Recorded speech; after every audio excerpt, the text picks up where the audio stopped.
The morning sun cast long shadows across the marble floors of the palace as Queen Consort Margareta stood before the grand hall's most prominent wall. Her eyes, cold as winter frost, fixed upon the portrait that had haunted her dreams for the past 3 years. The painting depicted a woman of extraordinary beauty, with raven-black hair cascading over bare shoulders and eyes that seemed to hold secrets deeper than the ocean itself. This was Elara, and her presence in the palace, even as mere paint and canvas, felt like a dagger twisting in Margareta's heart. King Ferdinand had commissioned the portrait 5 years ago, during what the court whispered had been the most passionate love affair the kingdom had ever witnessed. Elara had been a noblewoman from a minor house, arriving at court for the harvest festival celebrations. From the moment she entered the throne room, wearing a simple blue gown that somehow outshone all the elaborate court dresses, Ferdinand's world had shifted on its axis. The palace servants still spoke in hushed tones about how the king had danced with no one else that entire evening, how his eyes had followed her every movement as if she were the sun, and he a planet helplessly caught in her orbit. The court musicians later confessed they had never played so many romantic melodies in a single night, as the king repeatedly requested another dance, and another, until even the most elderly courtiers had retired for the evening. Margareta had not been queen then. She was merely the daughter of Duke Rothschild, one of many noble ladies hoping to catch the king's attention. She had watched from the sidelines as Ferdinand became utterly entranced by this newcomer who seemed to possess some otherworldly charm. The way Elara laughed, throwing her head back with genuine joy rather than the practiced tittering of court ladies, had made even Margareta momentarily forget her jealousy. But Elara was more than just beautiful.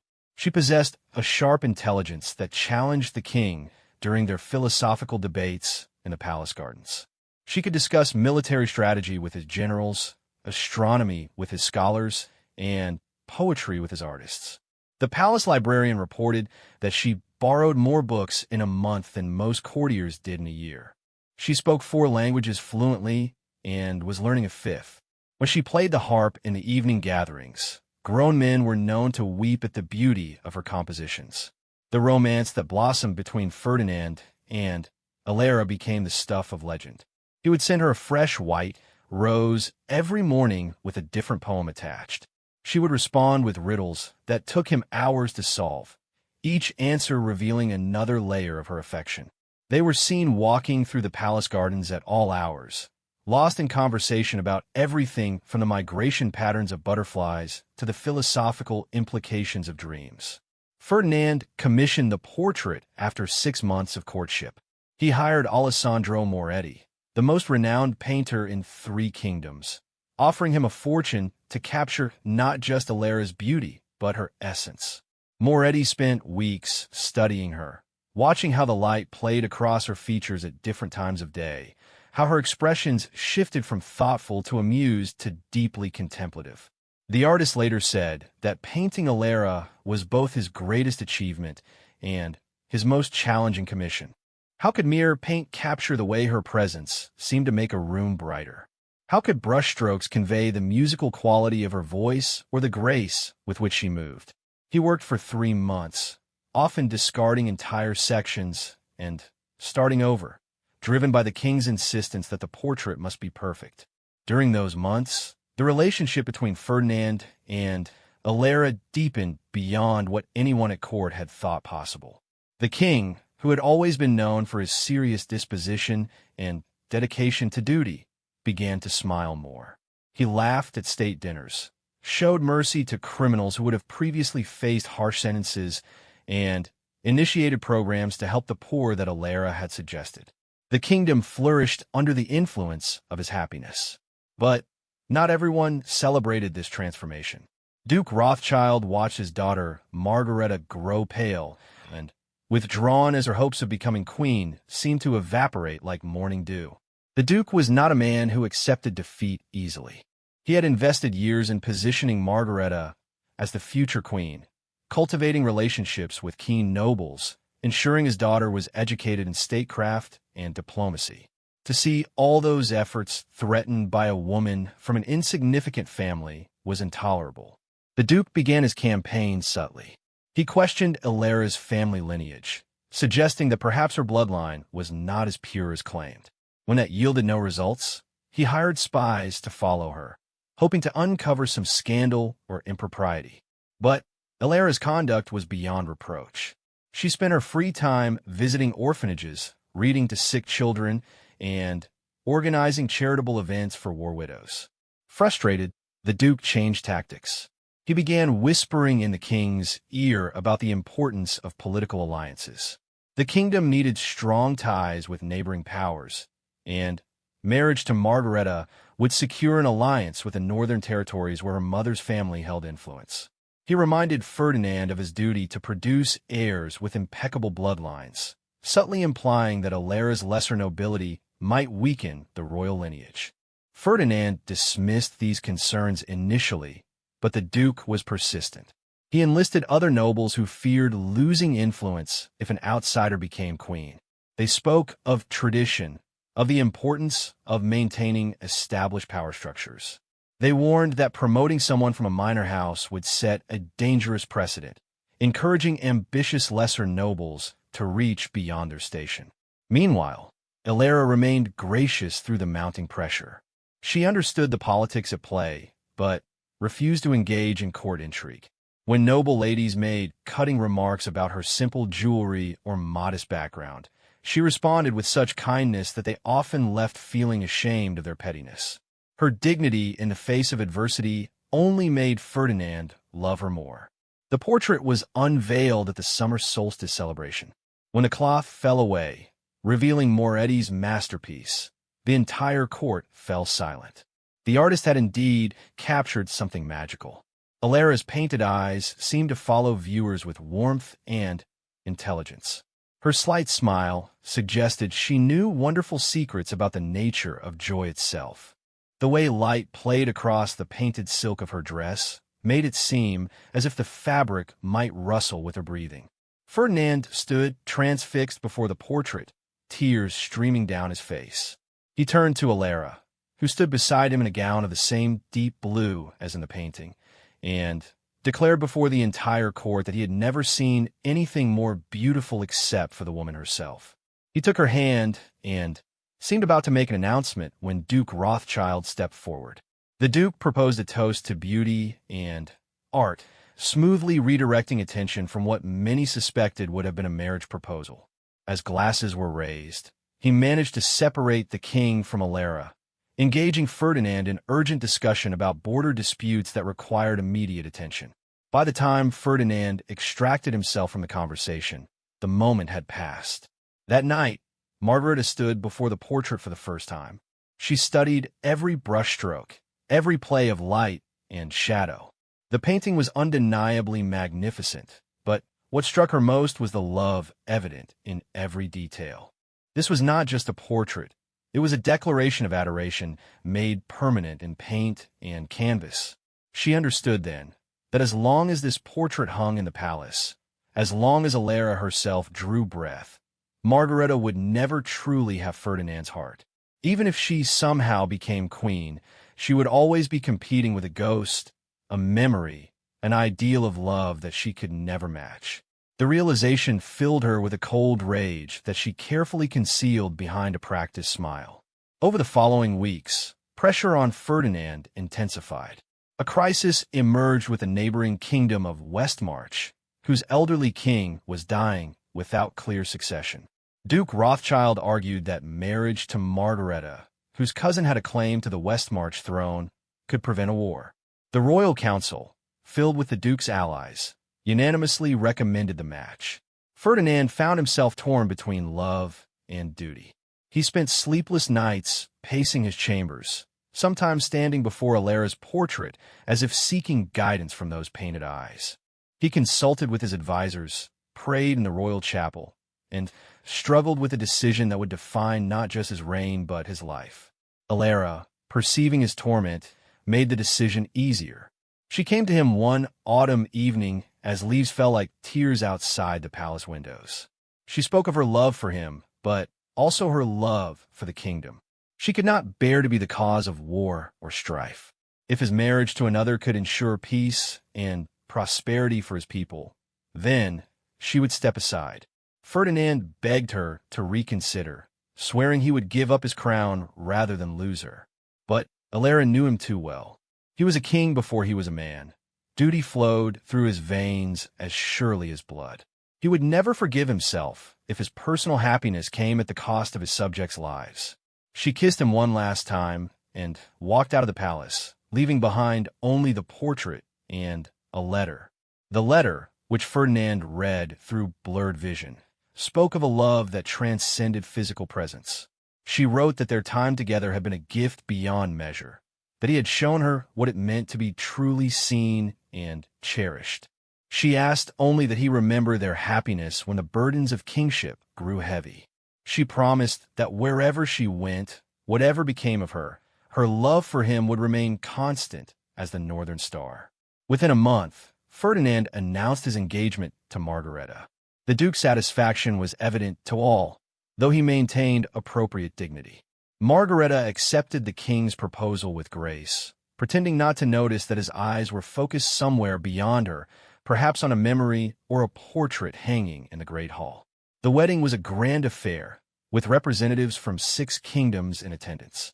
Margareta wore a gown of such magnificence that it took 6 ladies-in-waiting to manage her train. Diamonds glittered in her elaborately styled hair, and the crown placed upon her head during the ceremony was said to be worth more than most nobles' entire estates. Yet for all the splendor, observers noted that the king's smile never quite reached his eyes. After the ceremony, as the new queen walked through the palace that was now her domain, she stopped once again before Elara's portrait. The painted woman seemed to mock her with that knowing smile, those eyes that held the king's heart more securely than any crown could secure her position. Margareta's hands clenched at her sides, her nails digging into her palms hard enough to leave marks. She had won the title, the position, the power that came with being queen. But as long as that portrait remained, as long as those painted eyes watched over the palace, she would never truly victory. The thought festered in her mind like a splinter, growing more painful with each passing day.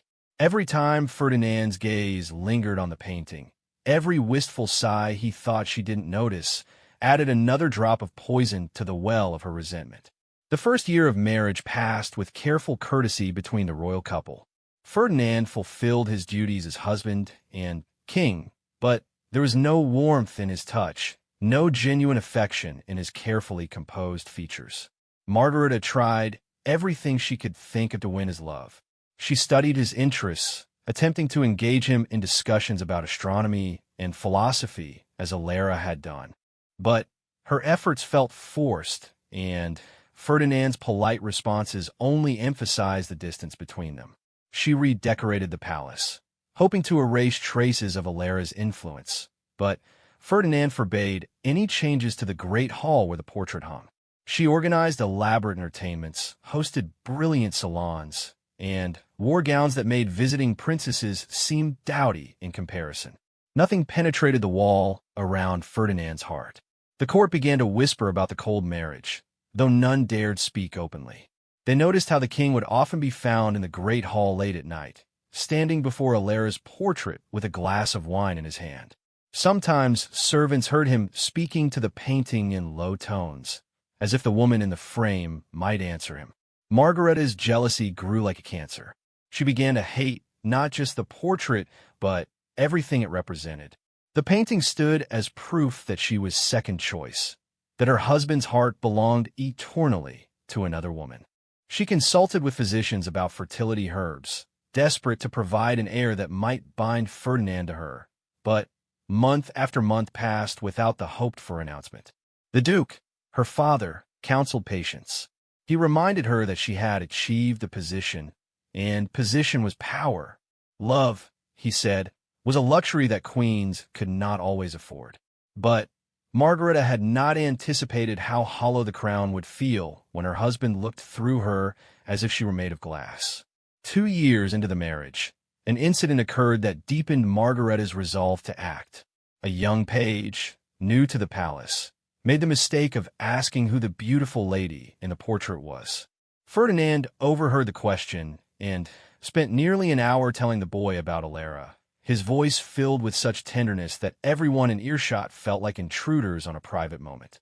When he finally noticed Margareta standing in the doorway, the guilt on his face was quickly replaced by defiance, as if daring her to object. That night, Margareta made her decision. The portrait had to go. As long as it remained, she would never be more than a living ghost in her own palace, forever compared to a memory preserved in paint.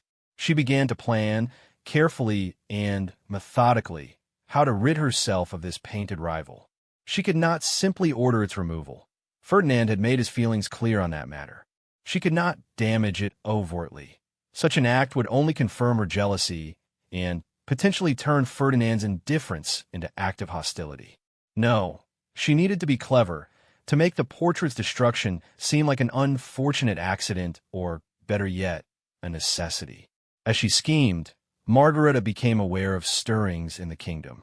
There were rumors that Elara had been seen in distant provinces, though the reports were vague and contradictory. Some said she had taken vows at a remote convent. Others claimed she had married a foreign merchant and left the continent entirely. A few insisted they had seen her in the capital, though always fleetingly and in shadows. These rumors unsettled Ferdinand, who dispatched discreet inquiries to learn Elara's fate.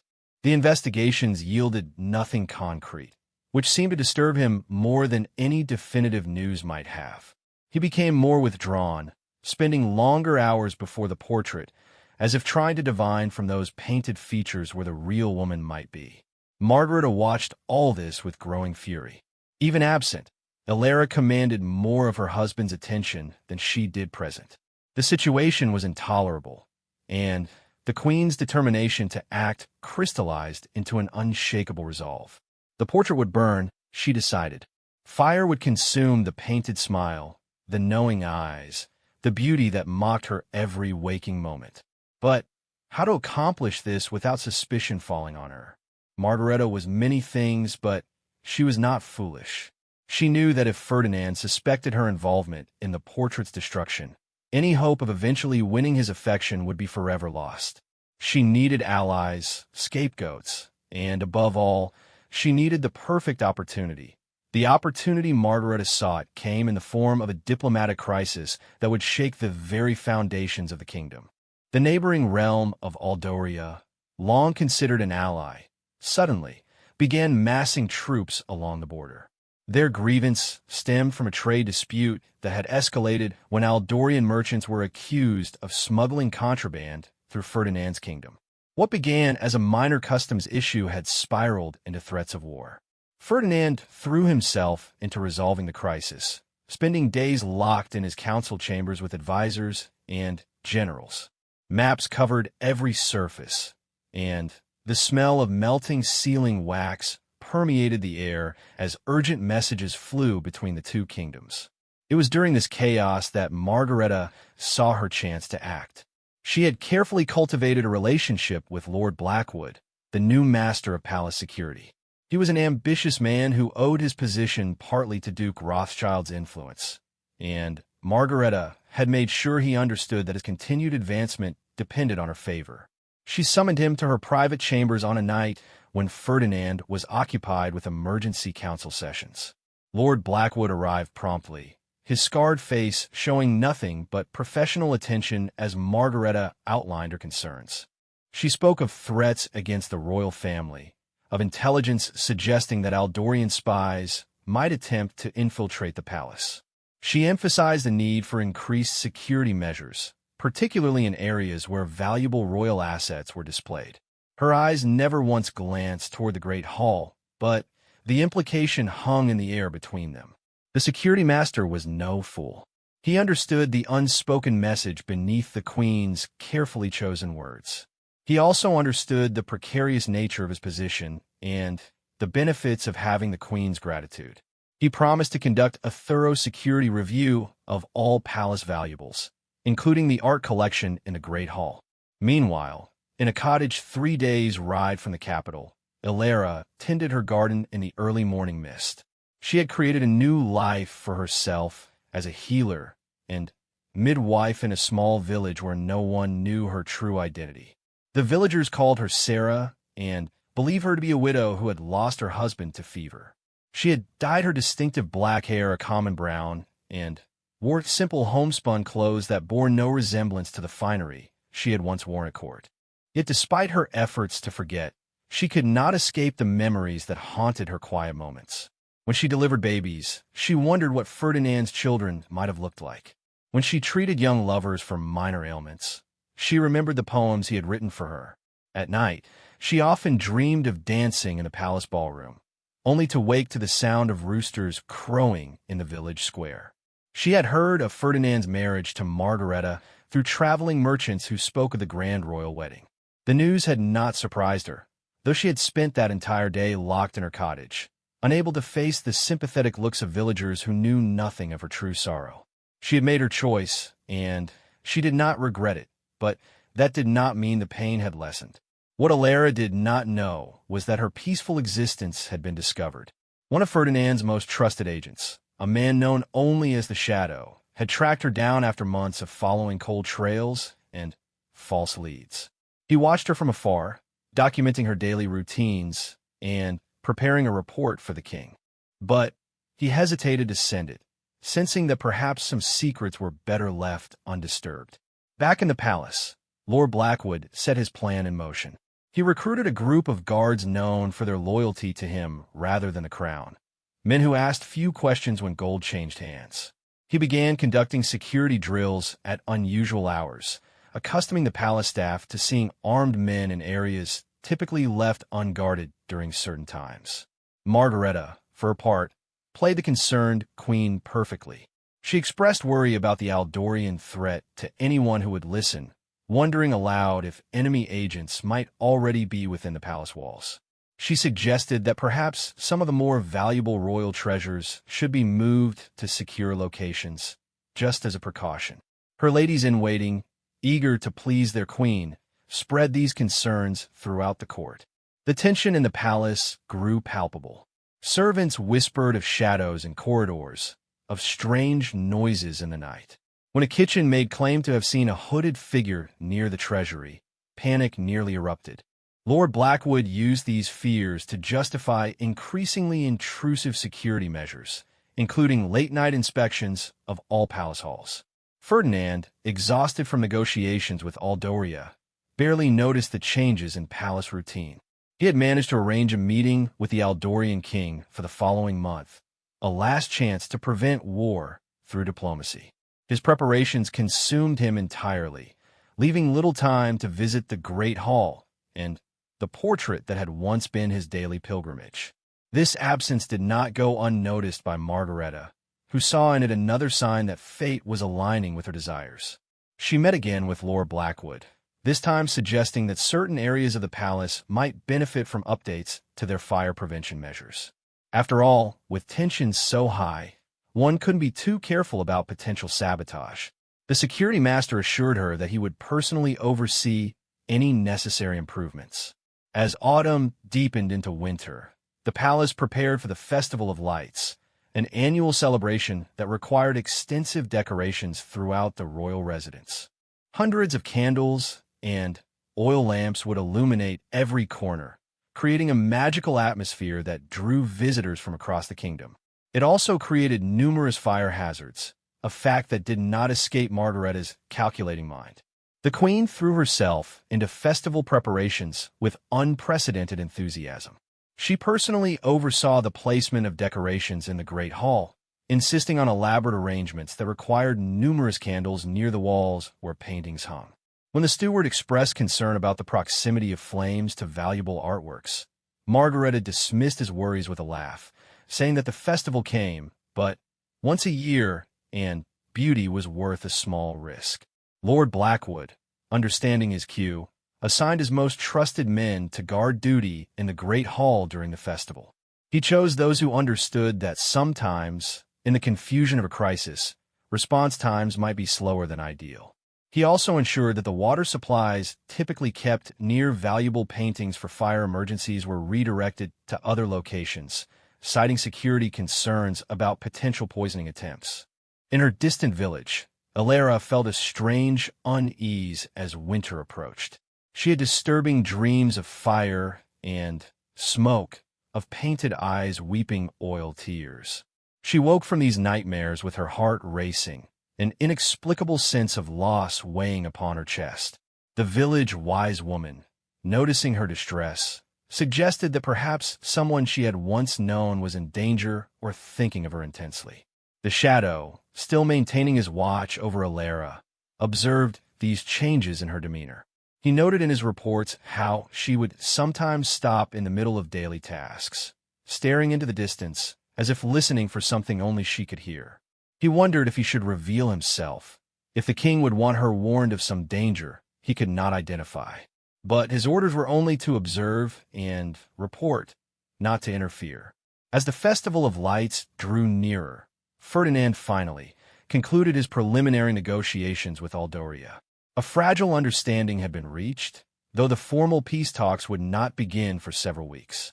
Exhausted but hopeful, he returned his attention to domestic matters and noticed for the first time the changes in palace routine. When he questioned Lord Blackwood about the increased security presence, the master spoke gravely of threats and the need for vigilance. When Ferdinand observed the elaborate festival decorations in the Great Hall, Margareta explained that she wanted this year's celebration to be remembered as a symbol of the kingdom's strength and beauty in the face of adversity. Her arguments were reasonable, her demeanor supportive and regal. Ferdinand, still weary from weeks of crisis management, accepted these explanations without deeper inquiry. But on the eve of the festival, Ferdinand felt drawn once more to Elara's portrait. He dismissed the guards, insisting on a moment of private contemplation. As he stood before the painting, memories flooded back with painful clarity. He remembered the day Moretti had unveiled the finished work, how Elara had gasped at seeing herself transformed into art. He remembered her joking that now he could keep her with him even when she was old and gray, never knowing how prophetic those words would prove. He reached out to touch the painted hand, a gesture he had performed countless times before. But this time, something felt different. The hall seemed charged with an electric tension, as if the very air knew that change was coming.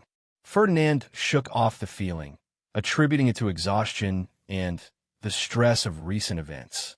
He whispered a few words to the portrait, as had become his habit, then retired to his chambers. That night, Margareta could not sleep. She paced her rooms, reviewing every detail of the plan that would unfold the following evening. Lord Blackwood had assured her that all preparations were complete. During the height of the festival, when the great hall was crowded with celebrants and ablaze with candlelight, an accident would occur.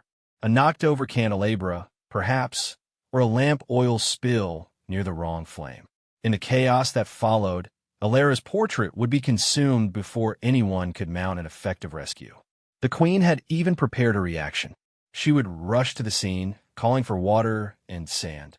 She would seem devastated by the loss of such a valuable artwork. Later, in private with Ferdinand, she would weep for his pain while subtly suggesting that perhaps fate had intervened to help them both move forward. It was perfect except for the cold knot of anticipation and dread that had settled in her stomach. Unknown to all the plotters and schemers in the palace, the Shadow had made a decision that would alter the course of events. His latest report to Ferdinand contained not just Elara's location, but also troubling intelligence about unusual activities within the palace itself. He had noticed Lord Blackwood's suspicious movements and the strategic repositioning of fire safety equipment. His instincts, honed by years of espionage, told him that something significant was about to happen. The morning of the Festival of Lights dawned crisp and clear. The palace bustled with final preparations as servants hung the last garlands and polished every surface to mirror brightness. The great hall looked magnificent, with hundreds of candles ready to be lit as darkness fell. The portraits and tapestries on the walls seemed to glow in the afternoon sun, unaware that for one of them, this would be the last sunset. Ferdinand spent the morning in meetings with his council, finalizing plans for the upcoming peace negotiations. But his mind kept drifting to the Shadow's report, which lay locked in his private desk. Elara was alive, living quietly as a village healer. The knowledge both comforted and tortured him. Should he respect her choice to disappear, or did he have the right to at least ensure her safety and happiness? As afternoon gave way to evening, guests began arriving for the festival. Noble families from across the kingdom came to pay their respects and enjoy the legendary hospitality of the royal court. Musicians tuned their instruments in the ballroom, while kitchen staff performed miracles of culinary coordination. The palace filled with laughter and anticipation. Margareta appeared resplendent in a gown of deep crimson, diamonds glittering at her throat and wrists. She moved through the gathering crowds with practiced grace, playing the perfect hostess even as her pulse quickened with each passing hour. She caught Lord Blackwood's eye across the great hall, and he gave her the slightest nod of confirmation. As darkness fell, the ceremony of lighting began. Starting from the highest towers and working inward, servants lit thousands of candles throughout the palace. The effect was breathtaking, transforming the stone fortress into a glowing jewel against the night sky. Guests gasped in appreciation as room after room blazed to life with warm, flickering light. In the great hall, the illumination was particularly spectacular. The candles had been arranged to create patterns of light and shadow that danced across the walls.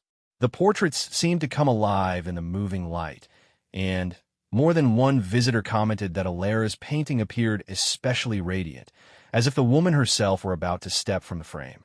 Ferdinand arrived in the great hall just as the lighting ceremony reached its crescendo. He paused in the doorway, struck by the beauty of the scene.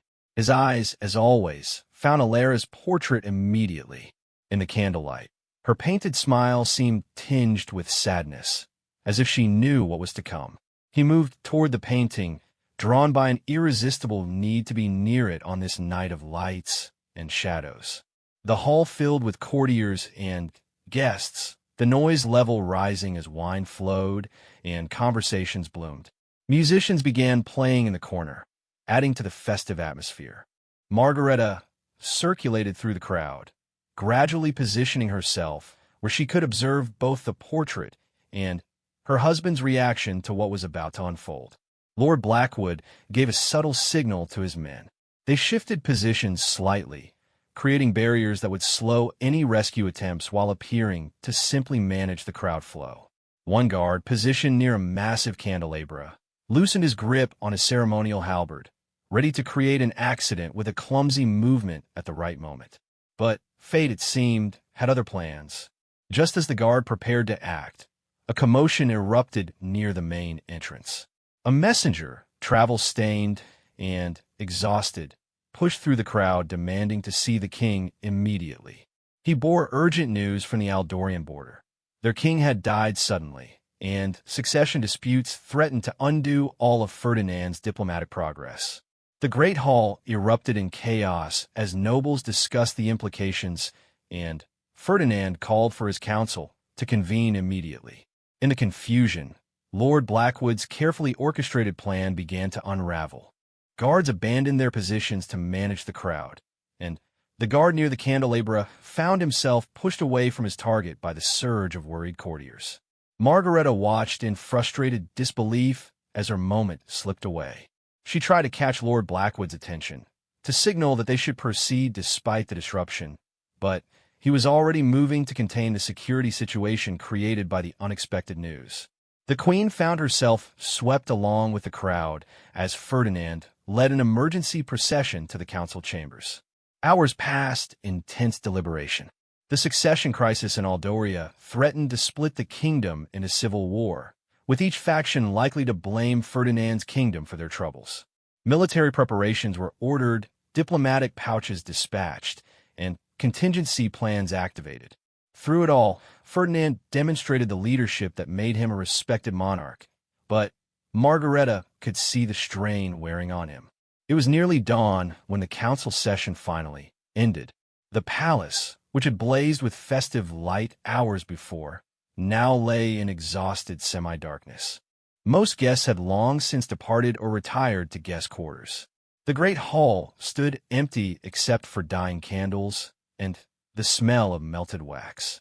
Ferdinand, despite his exhaustion, felt compelled to visit the portrait once more. He walked through the debris of the abandoned celebration, his footsteps echoing in the vast space. As he approached Elara's portrait, he noticed something that made his blood run cold. Scorch marks on the wall nearby, evidence of candles placed far too close to the painting. A knocked-over candelabra lay on the floor, its position suggesting that only the evening's chaos had prevented a terrible accident. Understanding crashed over him like a cold wave. This had been no accident waiting to happen, but a deliberate attempt to destroy the portrait. His eyes traced the pattern of guards' positions marked by disturbed dust on the floor, the suspicious gaps in fire prevention equipment, the too convenient placement of flammable decorations. Someone had planned this carefully, and Ferdinand thought he knew who. He stood before Elara's portrait as the first rays of dawn pierced the great hall's windows. The painted eyes seemed to hold a new sadness, as if she had witnessed the attempted destruction and grieved not for herself, but for what it revealed about the corruption that had taken root in the palace. Ferdinand reached out to touch the frame, relief flooding through him that the painting had survived even as anger built at what had nearly occurred. Behind him, footsteps approached. He did not turn, already knowing who it would be. Margaretta's voice, when she spoke, held a forced lightness that confirmed his suspicions. She expressed relief that nothing had been damaged during the evening's disruptions, that all the valuable artworks remained safe. Her words fell into the silence between them like stones into deep water. Ferdinand finally turned to face his wife. In the growing morning light, she looked older than her years, the careful mask of queenly composure cracking to reveal the bitter woman beneath. They stood there, sovereign and consort, separated by far more than the physical space between them. The portrait watched over them both, a silent witness to the death of even the pretense of marital harmony. Without a word, Ferdinand walked past Margareta and out of the great hall. But his departure was not a retreat. It was the calm before a storm that would shake the very foundations of the palace. For the king had reached a decision in that moment of revelation, one that would transform attempted destruction into an opportunity for truth, no matter how painful that truth might be. The week following the Festival of Lights passed in deceptive calm. Ferdinand threw himself into managing the Aldorian succession crisis with renewed vigor, but those closest to him noticed a change. He no longer consulted Margareta on matters of state, no longer included her in diplomatic dinners. The queen found herself isolated in her own palace, her ladies-in-waiting sensing the shift in power and growing cautious in their allegiances. Lord Blackwood had disappeared the morning after the festival. Some said he'd been sent on a secret diplomatic mission. Others whispered of a midnight arrest and imprisonment in the Tower dungeons. His absence left a void in the palace security structure that Ferdinand filled with men loyal only to him, veterans of his military campaigns who owed nothing to Duke Rothschild or his daughter. In her chambers, Margareta paced like a caged lioness. She knew Ferdinand suspected her involvement in the near disaster, but without proof, what could he do?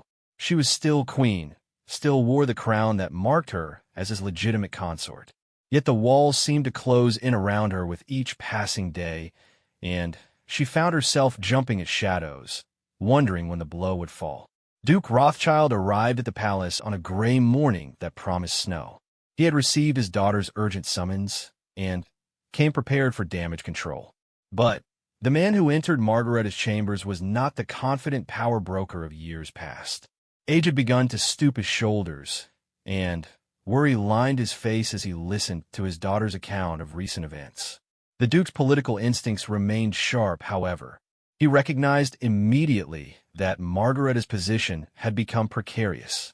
The failed plot against the portrait had been clumsy, leaving too many traces that could lead back to the queen. He counseled patience and denial, reminding her that without confession or concrete evidence, Ferdinand could take no official action against her. But privately, the Duke began to consider contingency plans for his family's survival should the worst occur. Unknown to either father or daughter, Ferdinand had already set investigations in motion. His spymaster, a woman known only as the Whisper, had been tasked with uncovering every detail of the plot against Elara's portrait. She worked methodically, interviewing servants, tracing payments, and slowly building a web of connections that led inexorably back to the queen's chambers. Meanwhile, in her distant village, Elara noticed strangers arriving with increasing frequency. They claimed to be travelers seeking healing or merchants passing through, but their eyes held a watchfulness that made her uneasy. The Shadow, maintaining his vigil, recognized them as royal agents, though whether they served Ferdinand or some other faction remained unclear. One evening, as Elara tended to a child with fever, a woman appeared at her cottage door. She was elderly, but carried herself with the dignity of one who had served in noble houses. Elara recognized her immediately as Maria, who had been her personal maid during her time at court. The reunion was bittersweet, tears mingling with embraces as they remembered happier times. Maria brought troubling news. Word had reached even distant servants' quarters that something momentous was building in the palace. There were rumors of the queen's disgrace, of the king's growing isolation, of a kingdom teetering on the edge of crisis, both internal and external. Maria had come to warn Elara that her peaceful anonymity might soon be shattered. The two women talked through the night, sharing memories and fears. Maria revealed that many in the palace still spoke of Elara with affection, that her kindness during her brief time at court had not been forgotten. She also confessed that Ferdinand's obvious misery in his marriage had become a source of gossip and concern throughout the kingdom. A king who could not find happiness in his own home, people whispered, might not be able to bring prosperity to his realm. As dawn approached, Maria made a suggestion that shocked Elara. Perhaps it was time to return, to face whatever fate awaited her at court. The kingdom needed healing, and sometimes old wounds must be opened before they could properly close. Elara refused immediately, but the seed of doubt had been planted. Could she continue to hide while the man she still loved suffered? Back in the capital, Ferdinand received the Whisper's preliminary report. The evidence against Margareta was damning, but circumstantial. Lord Blackwood, detained in comfortable but secure quarters, had refused to implicate the Queen directly. The guards involved claimed they were merely following security protocols. Without a confession, Ferdinand faced a dilemma that threatened to tear his kingdom apart. Duke Rothschild recognized the danger and acted with characteristic ruthlessness. He began spreading rumors that Ferdinand, driven mad by lost love, was imagining threats where none existed. He pointed to the king's late-night visits to the portrait, his conversations with a painted image, as evidence of an unstable mind. The Whispers found fertile ground among nobles who feared any disruption to the established order. Margareta, emboldened by her father's campaign, attempted to reclaim her position. She appeared at court functions radiating wounded dignity, playing the role of a queen unjustly suspected by a husband whose affections lay with a ghost. Some courtiers, particularly those with marriageable daughters who might benefit from a royal divorce, began to rally to her cause. The kingdom found itself dividing into factions. Those who supported Ferdinand pointed to his successful leadership during multiple crises. Those who backed Margareta argued for stability and traditional values. The Aldorian situation grew ever more complex, requiring a united front that seemed increasingly impossible to maintain. It was then that Ferdinand made a decision that shocked everyone.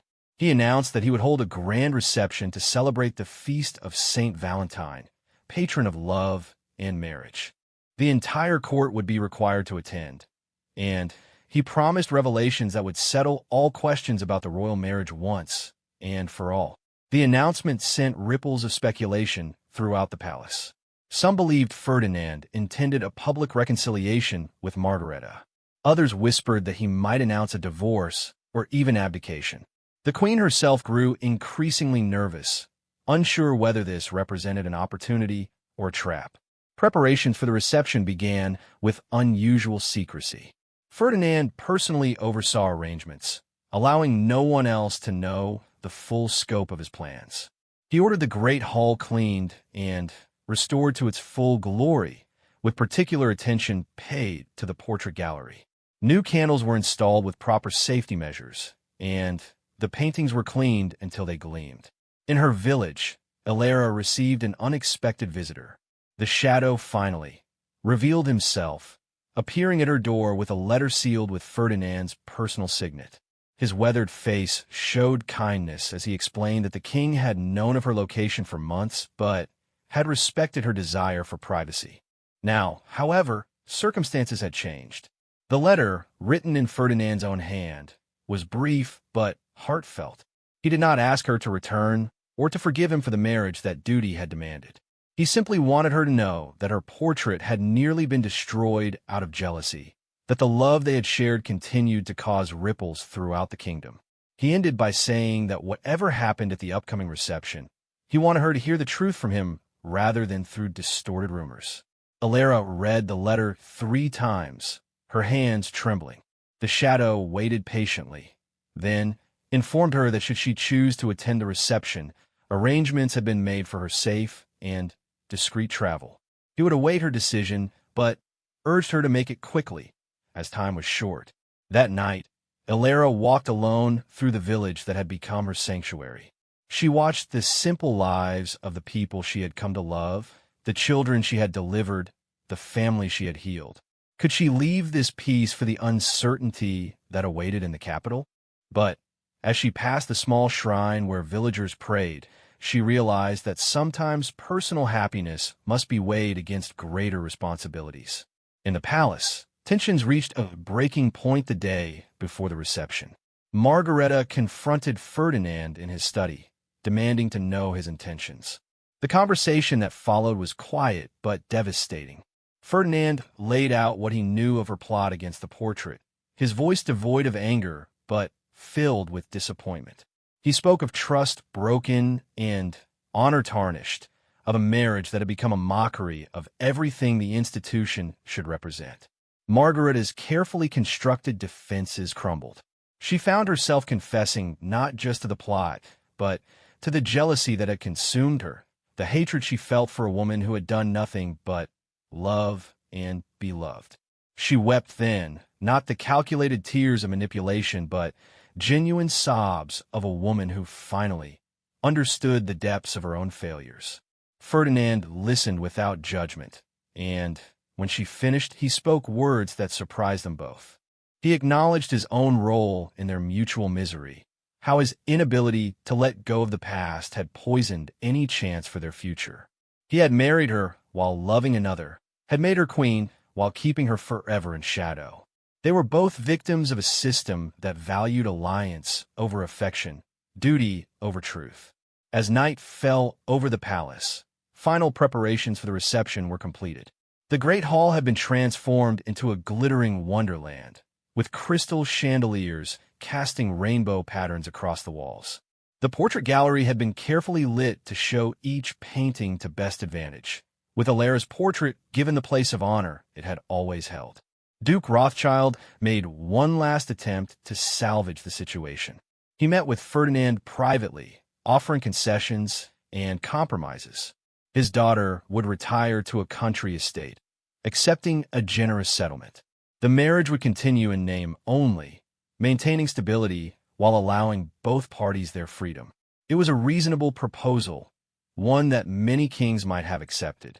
But Ferdinand had moved beyond reasonable proposals. He thanked the Duke for his offer, but indicated that the time for private arrangements had passed. What happened next must occur in full view of the court and kingdom, with truth rather than convenience as the guide. The Duke left the meeting with the grim certainty that his family's power was about to be severely diminished. As the reception night arrived, guests gathered in unprecedented numbers. Every noble family sent representatives, sensing that they were about to witness history. The diplomatic corps attended in full regalia, hoping to gauge how internal strife might affect their nation's relationships with Ferdinand's kingdom. Even common citizens gathered outside the palace gates, drawn by rumors and curiosity. Margareta entered the great hall wearing white, a color that raised eyebrows given its association with innocence and new beginnings. She held her head high despite the whispers that followed her passage, taking her place on the throne beside Ferdinand's empty chair. Her father stood among the highest nobles, his face a mask that betrayed nothing of his inner turmoil. The crowd grew restless as the appointed hour came and went without the king's appearance. Just as murmurs of confusion began to rise, the great doors opened. Ferdinand entered alone, dressed simply in black velvet without crown or royal regalia. He walked through the parting crowd with measured steps, his destination clear to all who watched. He stopped before Elara's portrait, and the entire hall held its breath. In the perfect silence that followed, Ferdinand began to speak. His voice carried clearly as he told the story of a love that had transformed him, of duty that had destroyed it, and of the lies that had built a marriage on foundations of sand. He spoke without accusation, but with unflinching honesty about his own failures and the pain they had caused. When he revealed the plot against the portrait, gasps echoed through the hall. When he acknowledged Margaretta's confession and his own role in driving her to such extremes, the crowd stood stunned. But it was his next words that truly shocked the assembly. Ferdinand announced that he had decided to abdicate the throne. He would not perpetuate a system that forced hearts into chains of political expediency. His cousin, Prince Marcus, would inherit, a good man with a happy marriage who could lead the kingdom without the shadows that haunted Ferdinand's reign. The abdication would take effect after the successful resolution of the Aldorian crisis, ensuring a smooth transition. As for his marriage, Ferdinand turned to Margareta with something approaching compassion. He offered her the choice, an annulment that would restore her freedom and her dowry, or continuation as queen consort to Marcus should she prefer to retain her crown. Either way, she would be released from the mockery their union had become. The great hall erupted in chaos. Nobles shouted objections and questions, diplomats calculated rapidly shifting alliances, and guards moved to maintain order. Through it all, Margareta sat frozen on her throne, her white gown making her appear ghost-like in the confusion. Duke Rothschild pushed through the crowd toward his daughter, his political mind already working on salvaging what he could from this disaster. But Ferdinand was not finished. As order slowly returned, he made one final announcement. He had sent investigators to find Elara, to ensure her safety, and offer her whatever assistance she might need. He wanted the kingdom to know that she lived, that she had chosen exile rather than cause a strife that had occurred anyway. His love for her remained unchanged, but he would not pursue her or disturb the peace she had found. With those words, Ferdinand bowed deeply to the portrait, then turned and walked from the great hall. He did not look at Margareta or acknowledge the calls of nobles and counselors. His duty to truth had been discharged, and the rest would unfold as fate determined. In the chaos that followed, few noticed the cloaked figure who entered through a side door. Elara had arrived just in time to hear Ferdinand's abdication speech, to witness his confession of love before the entire court. She stood in shadows, tears streaming down her face as she watched the man she loved sacrifice everything for truth and honor. As nobles argued and schemed around her, Elara made her way slowly toward the portrait that had caused such turmoil. She stood before her painted self, seeing in those captured features the woman she had been before love and duty had torn her world apart. The painting smiled its eternal smile, but Elara saw now the sadness Moretti had captured, the foreknowledge of loss that great artists sometimes perceive. A hand touched her shoulder gently. She turned to find Maria, her faithful maid, who had somehow known she would come. The elderly woman's eyes were wet with tears as she whispered that Ferdinand had left the palace, but could be found at the old hunting lodge where they had sometimes met in secret during their courtship. Elara faced a choice that would define not just her future, but the future of the kingdom. She could slip away again, return to her village and her simple life. Or she could follow her heart one more time, knowing that the path ahead remained uncertain and potentially painful. The portrait watched her with painted eyes that seemed to encourage courage over caution. As midnight approached and the reception descended into political maneuvering, Elara made her decision. She pulled her cloak tighter and moved through the crowd toward the door. Behind her, the portrait continued to smile its mysterious smile, having played its role in a drama that was far from over. The Queen Consort's order to burn it had failed, but the flames of truth it had ignited would transform the kingdom in ways no one could yet imagine.